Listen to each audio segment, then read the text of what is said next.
the Stuart S50 steam engine build. And this one we're going to be machining the flywheel. We're machining it on an old back plate that I've made into a little tiny face plate that I use for operation. I'll drill and tap wherever I want to do. It's like a sacrificial little face plate.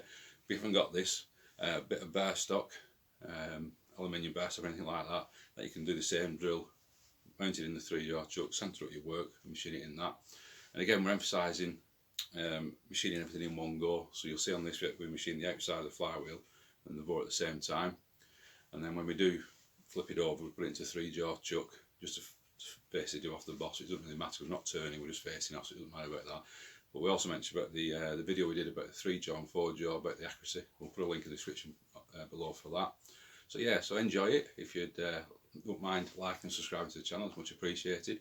Any comments, please put them below. Any questions, we'll answer them to the best of ability. So please enjoy the video.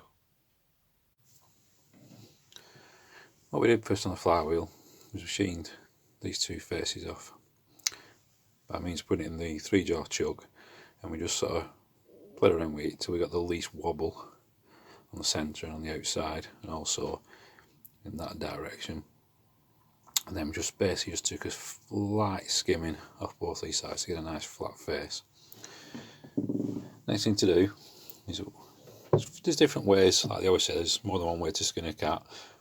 There's different ways of mounting these. One that I'm going for, I've got an old, it's not old, it's a back plate. And what I've done a few years ago, we just put some lines in here.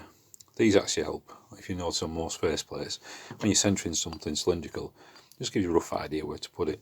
The other thing I've done, I've just glued, just temporary, some bits of brass. And the idea is now, when that's mounted on, just gives that little bit of clearance there, so when we machine this face off, we can actually just touch into the brass. We're not going to do any damage to the face plate. And the way we're going to clamp it in, we just have these little clamps that we made. These are just tapped out, and all you do is just drop across there, and then basically you just screw into the face plate like that. And so we've got 3 of those, which will be sufficient to hold this in place. And then what we do, we'll put this in the lathe using a dial test indicator. We'll just run round on this inside edge here and get it as close as we can to centre as possible. Also watching this centre brush that it's not too far out of centre. So we'll get that layer set up now in the lathe, then we can start machining the flywheel.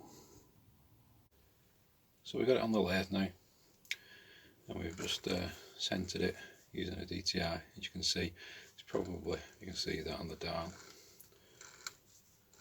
just a couple of thou running on that inside edge, so it's pretty much centred.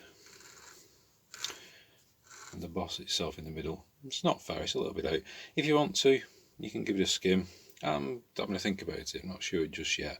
I might skim it, but I might even just leave it as is, because I do like it when it's like the cast look on there. So I'll have a think anyway as we sort of come to machine. But there you go, about a couple of thou out, nothing wrong with that at all to centralise it. So just make sure them bolts are tied up and ready for machining. Now we're just going to machine this face off here, turn this off. Outside diameter is not that important, as long as you're about 3 inches, it's not that critical. So what we're going to do, we're just going to machine this off, final cuts. We took a few cuts off just to get the roughness off, but we didn't need to see that on the video. Then we're going to face this face off here on the boss, and I'm going to leave mine on the edge. I do like it sort of the casting, so I'm just going to machine this face off first and we'll show you what we're on about. So I'll just take a light final cut now.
You probably saw the sacrificial pieces of brass just getting caught then.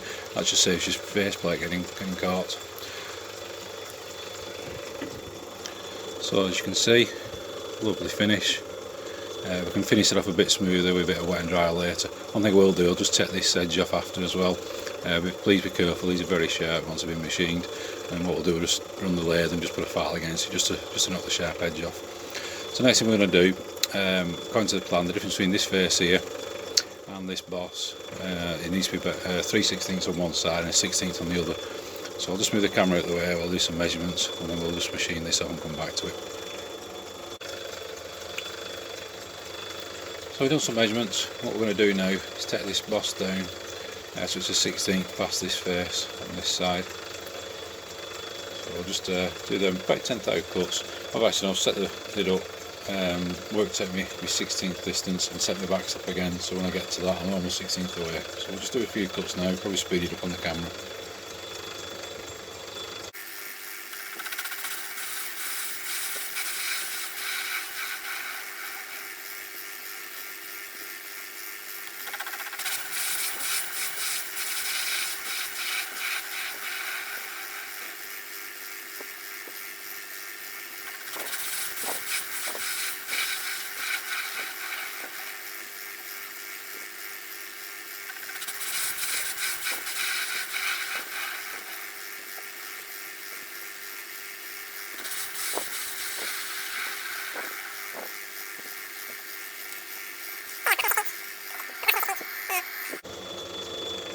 So we got that boss now is a 16th away from that face.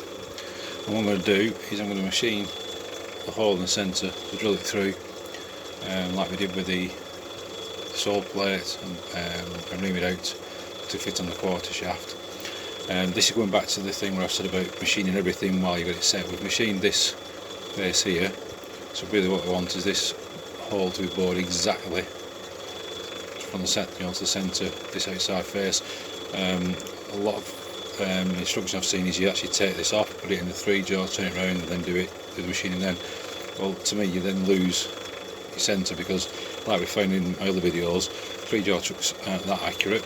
They're pretty accurate, not that accurate, so we could put it in the 4-jaw, but all we're doing on that is actually taking the face down on the boss, so we don't really need it to be centred. So what we'll do, we'll machine this through now, drill it and ream it through, ready to take the quarter shaft, and then we'll put in the 3-jaw, flip it around, machine the boss off, and then we're ready for the grub screws going in from the side. So we'll get that done now while it's set up. So as always when you're drilling, I always tend to drill it first. Approach the workpiece slowly.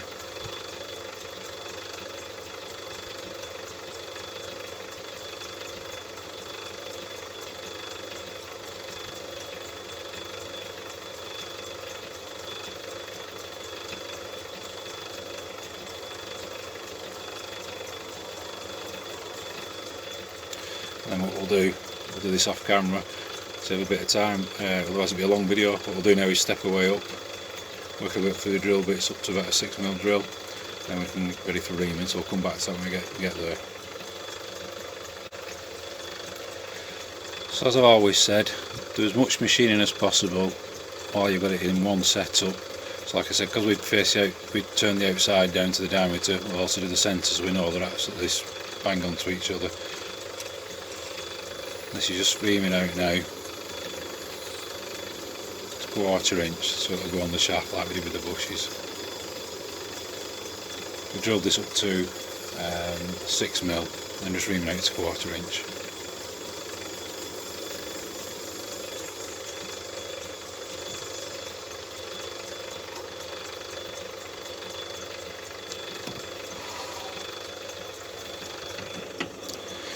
So that's that side of it machined. Like I said, I just run a file on the edge to take the edge off, so that's that machine now.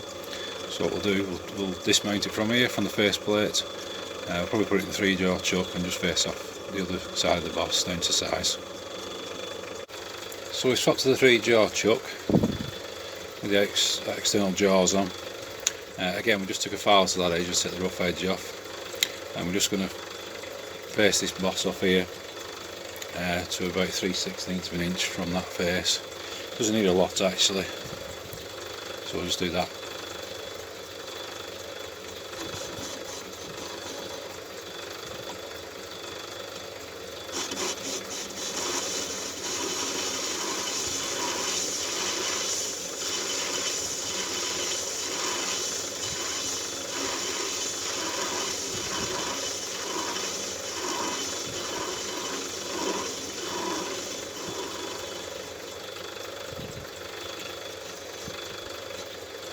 and that's actually it, 3/16. So like I said, because we did the machining while it was set up, we know that all that is centralised to the outside face.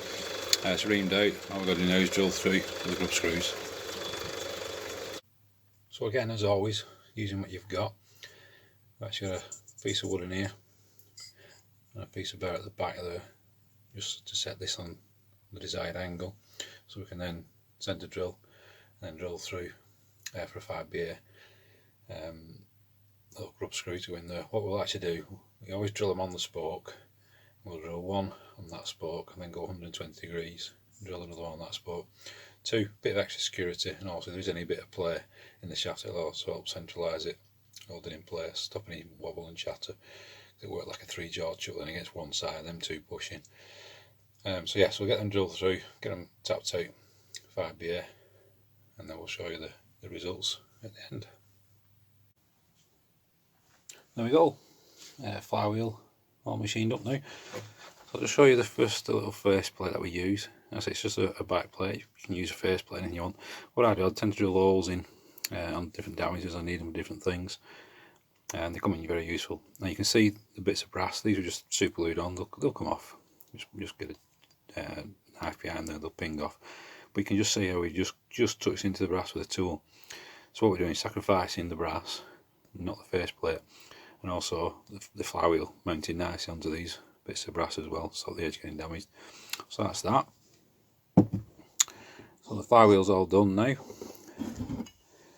As you can see, the tap through, and it spins nicely on that shaft quite essentially, because we machined it all in 1/8. Right, so that's that bit done. As they say, job done. So until next time, YouTubers, thanks for watching. Please like and subscribe to the channel, and it'll be right.